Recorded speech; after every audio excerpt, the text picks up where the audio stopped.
Bien, son las 8 de la noche. Estamos en Joinville y hoy es 25 de marzo de 2026. Transmisión en vivo de hoy. El gran conflicto. El gran conflicto es algo que, mira, creo que he tenido desde que era muy joven. Vivía en Goyoveré y en mi habitación, todavía en la casa nueva donde vivía, mudándome, solo recuerdo la casa nueva, no sé, creo que tenía 8 o 10 años, no lo recuerdo. Estaba en mi habitación y se me ocurrió pensar, caramba, ¿qué pensaría yo si hubiera nacido en una cultura diferente? ¿Qué pasaría si hubiera nacido mujer en una cultura diferente?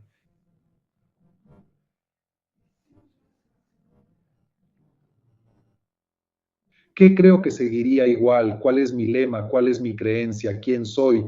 En mi forma de hablar, en mi forma de ser. ¿Qué permanece igual y qué cambia con la cultura? Sigo siendo el mismo cuerpo, el mismo ADN y de repente con el pequeño cambio de ser hombre o mujer, ¿qué cambia? ¿Qué cambia? Y esta pregunta me ha rondado la cabeza durante mucho tiempo y ahora empieza a sentarse. 61 años.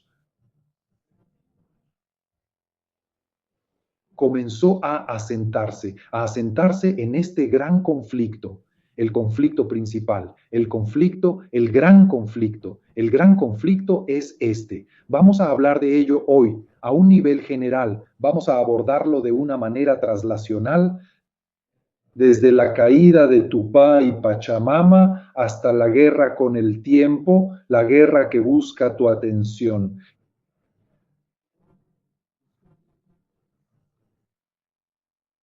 Quiero decir, solía haber grandes deidades aquí en Latinoamérica como Tupá y Pachamama, pero luego llegamos nosotros y destruimos todo eso, pero ahora tenemos una guerra por el tiempo y la atención, por tu atención. Ha cambiado mucho. Y ese es el gran conflicto. Y vamos a comprender el gran conflicto de una manera más profunda. ¿Y por qué el gran conflicto? El gran conflicto no es algo externo a ti. La bomba atómica destruirá el planeta, otro planeta chocará con el nuestro y todo llegará a su fin. Voy a abordar la esencia de lo que esta narrativa, este discurso, esta posibilidad aporta a tu vida, a la mía, para que puedas encontrar la esencia de quién eres. ¿Quién eres antes de darte cuenta de que eres hombre o mujer? ¿Quién eres cuando te das cuenta de que estás vivo? La esencia de hoy, el gran conflicto, es esta. ¿Quién eres cuando te das cuenta de que estás vivo? Básicamente, hoy intentaré responder a esa pregunta.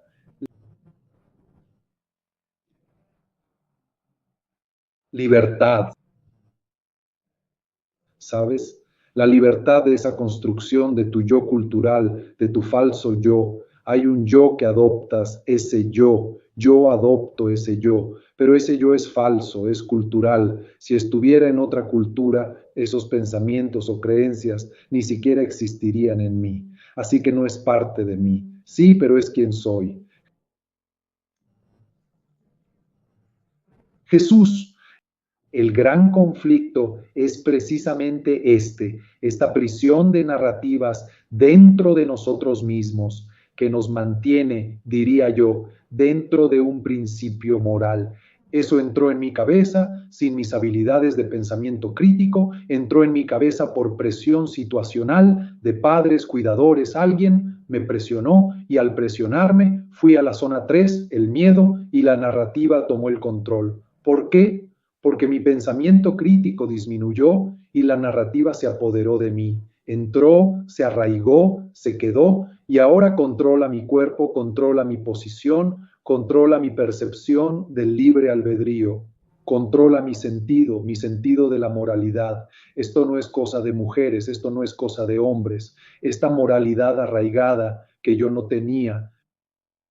Mira qué interesante, ¿verdad? Este es el gran conflicto. Así que para que lo entendamos bien, y es un tema complejo, quiero decir, y empezaré precisamente con, y voy a hablar y necesito que lo sientas Tengo que lograr que tú y yo sintamos algo.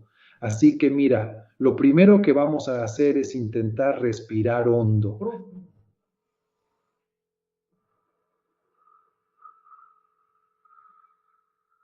Te lleva más tiempo respirar profundamente y libera tus tensiones en este momento. Y también puedes cerrar los ojos, cerrarlos y luego abrirlos, haciendo que el tiempo de exhalación sea más largo que el de inhalación.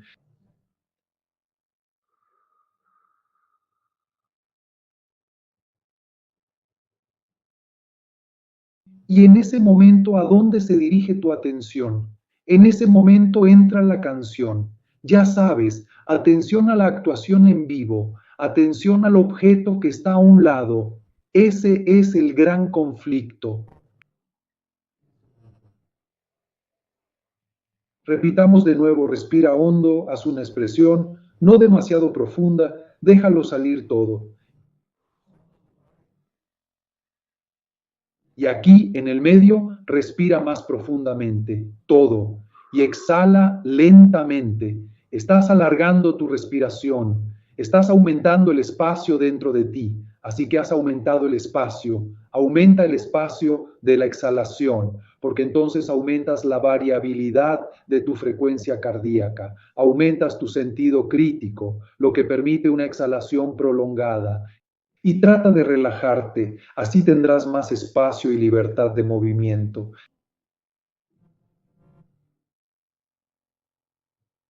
¿Hacia dónde se dirige tu atención? Esa eres tú. No eres ni hombre ni mujer. Eres un ser vivo que ha tenido espacio y movimiento. Tu cuerpo ahora se comunicará y se regulará por sí mismo. Interesante, ¿verdad? Así que hoy en día la guerra política no es una guerra político-religiosa y económica, es una guerra por la capacidad de atención. Cuando te relajas, te dejas llevar, liberas tus movimientos, a dónde va mi atención, a mi celular, a la televisión, al ruido, al claxon, a la bocina, a dónde va mi atención. Y ese es el gran conflicto, porque ¿qué sucede? La atención se centra en se ha desplazado, atraído hacia ciertos lugares y ahí con atención construyes tu mundo. Solo con atención construyes tu mundo. Por eso es extremadamente importante saber quién controla tu atención, porque quien controla tu atención y tu protección controla las percepciones que construyes en tu vida. Suena difícil de decir, ¿verdad? Vuelve atrás, respira profundamente todo el tiempo que puedas. Si no puedes aguantar mucho, es porque tu pecho ya está lleno de aire. Suelta ese aire, respira hondo, exhala lentamente, relaja los músculos, cierra los ojos. ¿Qué es lo que te llama la atención ahora mismo? Hombre, me duele el estómago, me duele la espalda.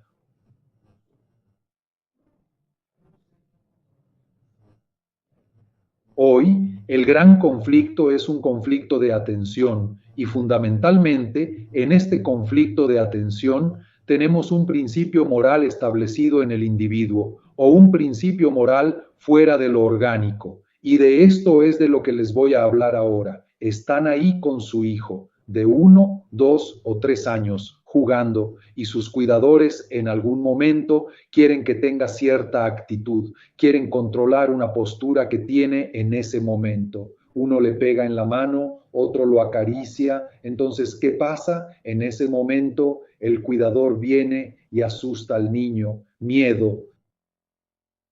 O bien el niño busca un cierto sentido de pertenencia, una búsqueda de pertenencia, miedo, culpa, o bien desea algo, un deseo de algo. Cuando desea, cuando siente culpa, cuando siente miedo, cuando busca pertenencia, mi sentido crítico disminuye un poco. Estoy más abierto a que entre una narrativa, a que entre una frase, a que entre un comportamiento, sin que yo tenga el sentido crítico para observar, para elaborar juntos, para formar proactivamente mi cerebro juntos y no dejar que alguien más forme mi cerebro por mí, para que me pierda, para que me convierta en un yo cultural, un yo que no soy yo. Soy un ser vivo. ¿Lo entiendes? Entonces, en ese momento en que la niña está presente, cuando busca pertenecer a un grupo o cuando se siente culpable por algo o asustada o tiene un deseo, puedo insertar una narrativa que no es suya, en cuya construcción no participó. Pero esa niña era yo. Ese niño eras tú y esa historia está en tu cabeza. Me recuerda mucho ahora que tengo pareja, amiga, socia, esposa. Creo que todo eso junto, un poco de todo. Y esta semana me contó que estaba hablando con su padre y que él dijo algo. Cuando él dijo eso, ella exclamó, para. Me costó años sacarme esa frase de la cabeza. Basta, ya no quiero esa frase. Esa frase no me pertenece. Yo no soy eso. Eso es lo que les digo, que pongan en sus cabezas frases, ideas y creencias que no son nuestras ahora mismo. El gran conflicto de la caída de Tupá y Pachamama, la guerra y con su tiempo, por su capacidad de atención, la guerra contemporánea por su capacidad de atención. Es un momento decisivo ahora por su capacidad de atención. Cuando hablo de Tupá y Pachamama, bueno, el cristianismo llegó y realmente lo destruyó. El cristianismo llegó y acabó. ¿Y tú eres religioso? Eso es todo. Fue terrible, terrible. Millones de personas exterminadas. Fue un genocidio total. Bueno, está bien. Eso fue lo que hizo el cristianismo cuando llegó aquí. Entonces, por ejemplo, cuando hablas de una cosmología amerindia, una cosmología de Tupá y Pachamama, Tupá, para que lo sepas, es tupí guaraní y este dios Tupá, esta actividad de Tupá, cuando hay truenos, mira, Tupá está hablando con las montañas. Es algo muy relacionado con el territorio, lo que sucede aquí, en este lugar, en esta casa, en este entorno, porque yo soy el territorio. Este es un concepto muy fuerte, pregunto. Yo soy el territorio, lo percibo, mi atención está en el territorio, aquí, ahora, en el territorio. Y Pachamama ya es un ser vivo que sustenta todos los ciclos de la vida, el agua, la lluvia, la vida, el brote, la floración. Yo mismo sería parte de Pachamama. Entonces, Pachamama es una cultura andina fantástica, me gusta mucho. Entonces, ¿qué obtengo de esto? Y me gusta actuar, y es bueno actuar. Esta falta de prejuicios, este respeto, esta cosmología amerindia, la conexión con el territorio. Hago mucho hincapié en esto. Muchas veces hoy estamos conectados a videos de internet con mentiras todo el tiempo, una tras otra, captando nuestra atención. Esperen un minuto. El gran conflicto solía ser casi religioso, político y atraía la atención de su época. Hoy el gran conflicto se desarrolla en los medios de comunicación. Quienes se interesan por temas religiosos conocen a los cuatro jinetes del Apocalipsis.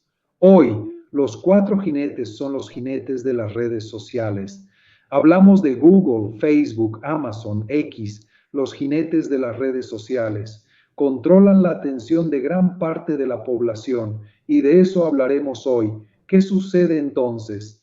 En la cosmología nativa americana, uno se conecta con el territorio, se conecta con los demás aquí, con lo que vamos a hacer aquí en carne y hueso, con lo que somos y dónde estamos, pero el gran conflicto te secuestra del territorio donde estás y entras en una burbuja.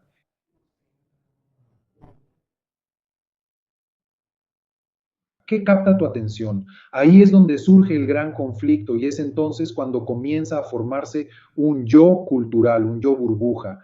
Y queremos ayudarte a liberarte de ese falso yo, de ese yo burbuja, de ese yo cultural, de ese yo que no eres tú, ese yo que siempre ha estado conmigo, controlando mis comportamientos, actitudes, deseos y anhelos de ir aquí, de ir allá, de comprar esto o aquello, y no soy yo. Son narrativas impuestas en mi cabeza sin mi consentimiento, porque estas son narrativas que se implantaron en mi cabeza cuando buscaba pertenencia, cuando me sentía culpable, cuando tenía miedo, cuando sentía deseo. La narrativa se apoderó de mí sin ningún sentido crítico, pero se apoderó de mí y me controla. Esta narrativa soy yo, un yo cultural. No es un yo vivo, es un yo arraigado en la cultura local, en este tiempo, en este espacio, y este yo cultural, una burbuja cognitiva, una burbuja de redes sociales, una burbuja de reyes, había una burbuja religiosa. Puedes notar que algunas cosas religiosas, estoy en contra de eso, porque te las crees, o porque Dios dice esto, porque Dios dice aquello, o porque no sabes por qué no sabes por qué, porque la narrativa se vio frustrada sin que la construyeras juntos. También en eso también me basé, en cómo criar a los hijos, ¿de acuerdo? Cómo criarlos sin conflictos. Y para criar a un hijo sin conflictos hay que ser receptivo, en el sentido de que, y les explicaré qué es la receptividad, primero hay que ser consciente de dónde uno está. Yo siempre lo divido en zonas uno, 2 y 3, ¿de acuerdo?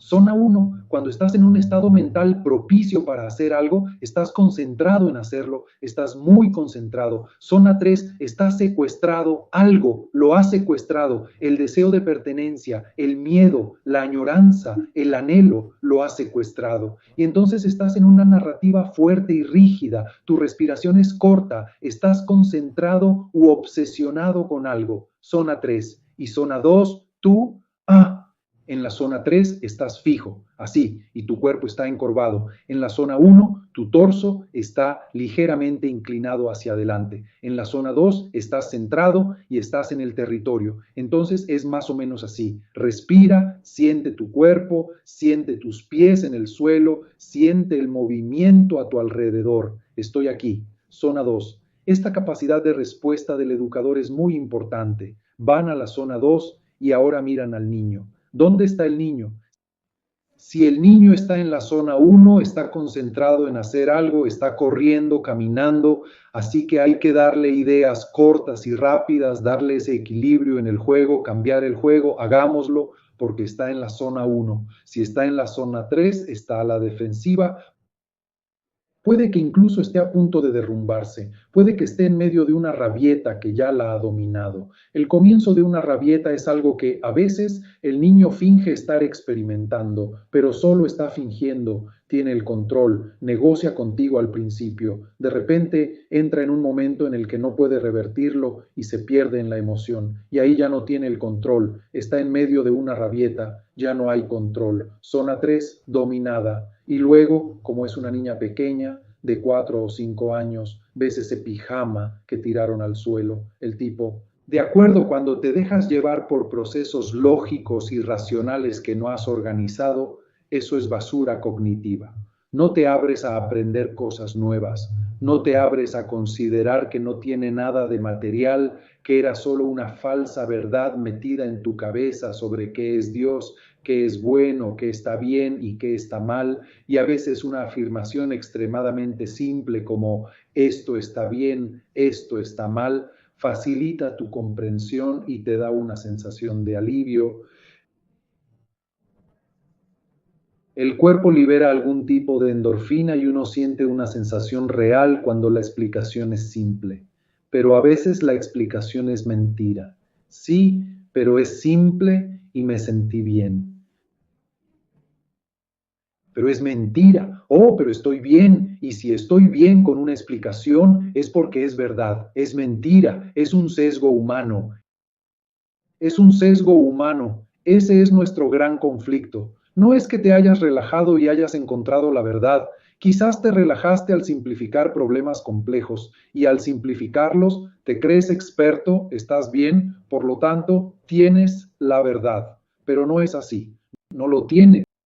Se pierde la identidad cultural y ésta te controlará. Controlará tu vida, tus deseos de ir de compras, de salir, de comer, de beber, de vestir, controlará tu vida. Pero no eres tú quien tiene el control. Te has convertido en un zombie, un rehén de una narrativa impuesta en tu cabeza en la que no participaste. ¿Por qué no participaste? Porque tenías poca capacidad de pensamiento crítico cuando te la impusieron. Por ejemplo, te ibas a casar, estabas en el funeral de tu padre, de tu madre o de tu tío, tenías miedo, anhelabas algo con fuerza, querías pertenecer al grupo. En ese momento la narrativa se impuso, pero te faltó la capacidad crítica para construirla, así que esa narrativa te controlará. Y no participaste.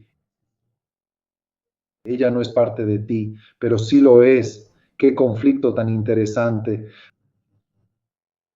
Así que lo que hemos tenido desde la antigüedad en el colonialismo, lo primero que se hizo en el colonialismo aquí en Latinoamérica fue reorganizar la atención. Antes la atención estaba en el territorio, en el río, en el bosque, en nosotros. Estamos aquí. Ahora la atención está reorganizada. Ahora la atención está en el más allá, en la otra vida o lo que sea. Así que está reorganizada. Tomo a toda la población y pongo su atención en otro punto. Y este grupo, alguien controla la narrativa, el sacerdote, el alcalde, no sé, el líder político o religioso controla la narrativa. Entonces quito la narrativa del momento presente, del territorio, del nosotros, de la unión, y la reemplazo con una narrativa que alguien controla. Y el control de esta narrativa comienza a inculcarla en la mente de las personas, porque esa persona querrá pertenecer, querrá estar junta. Así que ahora tenemos una control de las narrativas. ¿Cómo se hacía esto en el pasado? Se destruían templos indígenas, se prohibían rituales. El territorio ya no es el centro principal del significado. Mira lo que te digo, el significado estaba aquí. Mi plaza, el riachuelo, el bosque, mi montaña, mi desierto, mi calle. Ese era el centro entonces. Ahora no lo es. El significado ahora es PT, es PL, es PP, es derecha, es izquierda, es ideología, son creyentes. La narrativa ha desaparecido. La narrativa ha dejado de ser territorio, se ha vuelto ideológica, ha abandonado tu cuerpo, se ha convertido en una narrativa falsa, pero una que genera votos, mucho movimiento, dinero y tiempo de atención secuestrado. Y luego veo gente realmente atrapada en una adicción a ver un video, luego otro, luego otro, luego otro, buscando y buscando, y el tiempo ha sido secuestrado. La narrativa ya no trata sobre ellos, sobre quiénes somos, sobre lo que estamos construidos. Por eso me gusta mucho el enfoque pieza por pieza. Es una idea de estos seres vivos, ADN que está a nuestro alrededor, construyéndose a sí mismo en algo diferente. Y luego tenemos este columnismo ha cambiado la capacidad de atención se ha desviado aquí. Permítanme retroceder un poco, ahora voy a hablar sobre algo sobre el Estado y responsabilidad en este gran conflicto.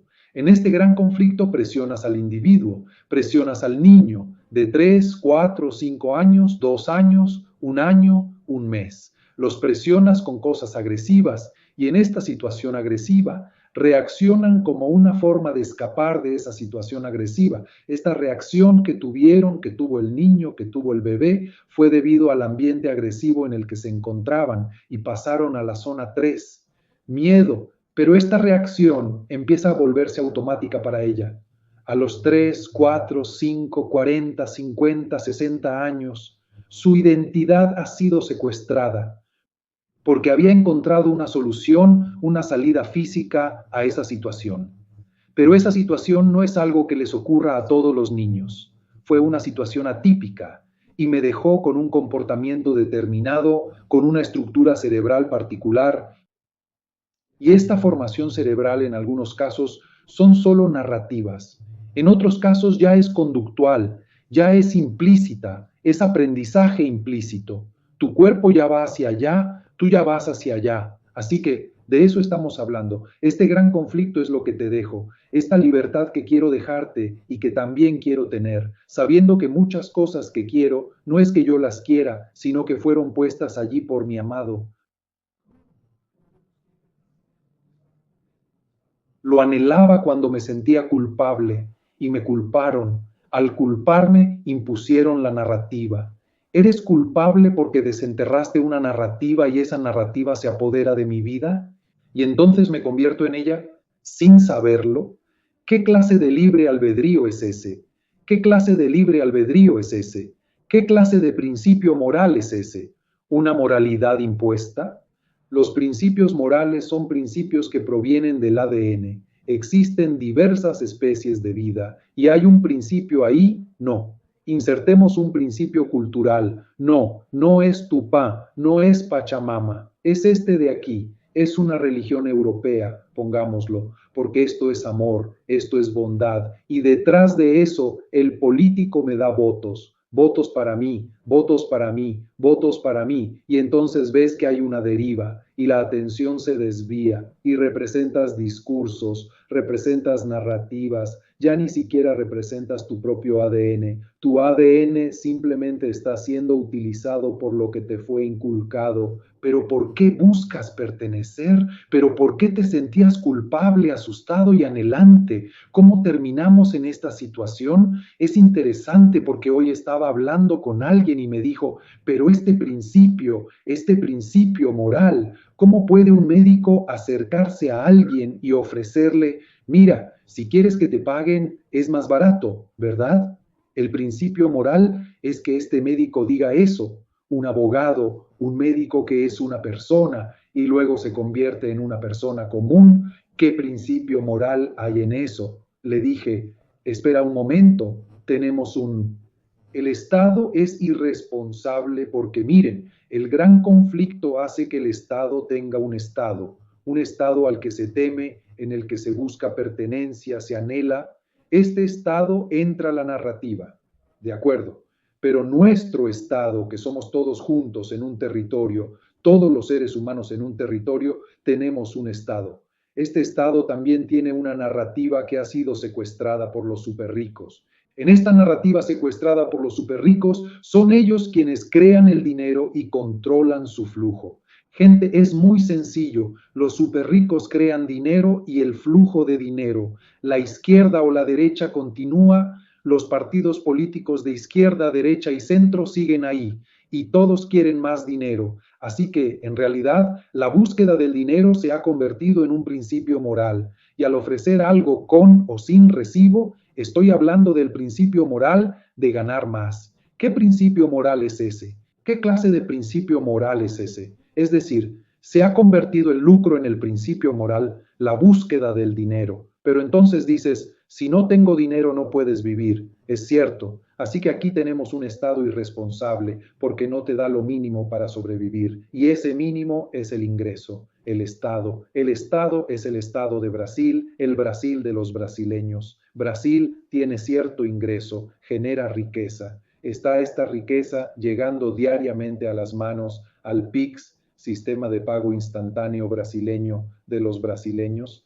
No, no lo está. Entonces quiero decir, si ese fuera el caso, tendríamos un Estado responsable y tú y yo sentiríamos una mayor pertenencia a este gran Estado brasileño. Somos nosotros, estamos juntos, o Latinoamérica, somos nosotros, estamos juntos, juntos estamos y tenemos un objetivo común. Estamos juntos, construyamos una gran nación, un gran continente, pero no. Esto lo fragmenta todo y enfrenta a Paraguay con Argentina, Argentina con Brasil, divide. Al dividir lo que es único, porque el continente es único, lo dividimos en pedazos, en estados, en países, estados y ciudades. No se trata de una división literal, sino de una división intelectual entre dos seres. Y entonces quedamos pocos, y entonces nos quedamos sin fuerzas. Y por eso los superricos controlan esta ciudad y aquella otra, porque no hay una unión general que diga, basta ya. Lo que importa es el bien común, lo que importa es que estemos juntos, lo que importa cada uno de nosotros, tener las condiciones y el sentido crítico para formarse, para ayudar a construir la propia formación cerebral y no estar sujeto al miedo, al deseo o a esa falta de pertenencia, y para que la narrativa entre en estas personas y controle y cree un falso yo cultural, un yo que es, soy un hombre, soy una mujer, soy esto, soy aquello. ¿Qué es eso? Eres un ser vivo, te adaptas, vives y quieres vivir mucho tiempo, quieres vivir bien y quieres vivir sin esas narrativas que te imponen. Eres esto, así que haces aquello, eres esto, así que haces esto otro. Por eso te ofrezco estas ideas liberadoras hoy ¿Y cómo las aplico? Respirando profundamente. Esto abre espacio en tu vida, mucho espacio. Suelta el aire durante un buen rato, lentamente. Debido a que esto introduce variabilidad en la frecuencia cardíaca, te sitúa en la zona 2, donde tus habilidades de pensamiento crítico están en su mejor momento. Estoy mejorando mi capacidad de pensamiento crítico. ¿Por qué? Porque exhalo muy despacio y profundamente, manteniéndome firme sobre el suelo, disfrutando del momento.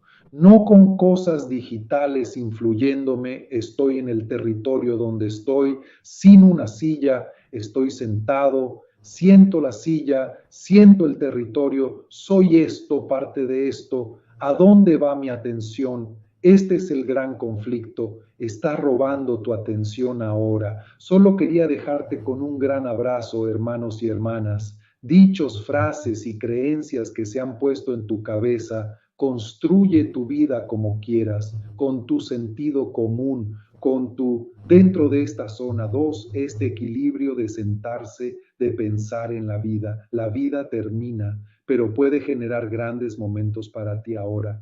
Buena suerte. Un fuerte abrazo. Nos vemos el próximo miércoles.